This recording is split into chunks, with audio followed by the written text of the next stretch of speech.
Morning from Dye Mansion, George Washington's old stomping grounds. Kimberly?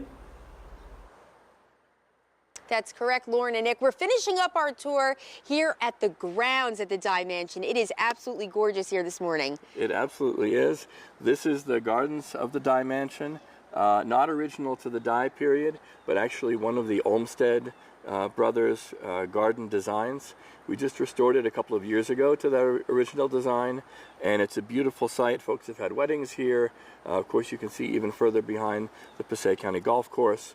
So this is all part of the way that we teach the history of this place when folks come through. So what do you see here if you were a visitor? What sights would you see? What would be in full effect, especially this time of year? So we've got obviously all the plantings that bloom year-round. There's some great stories as you look over behind you. We've got the Forge building over there where you can learn about what it was like when you couldn't just go down to Lowe's for your hardware needs. That's where you would have had to make, back then, everything from nails to hinges to pots and pans. And it's an immersive experience of what it was like to live in that time. And then we've also got some really unique, interesting stories as we do this work. I'll give you an example. Right underneath the sundial that's there in the garden, when we were doing the garden restoration, we discovered the Dye Mansion's privy. So that's their outdoor space it's a restroom, it's to discard things.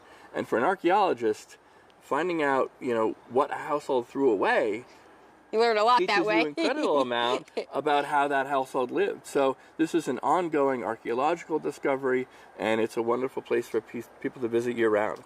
Great, and thank you so much for the tour. Before we send it back to you in studio, we should let you know that there are two events happening, both in the fall, a wine tasting and then a colonial Christmas. And we will get you that information online after this segment. cpassaicounty.org. It's all there. Thank you so much, Sean. I appreciate it. We're sending it back to you in studio in Wayne, Kimberly Buck, News 12, New Jersey.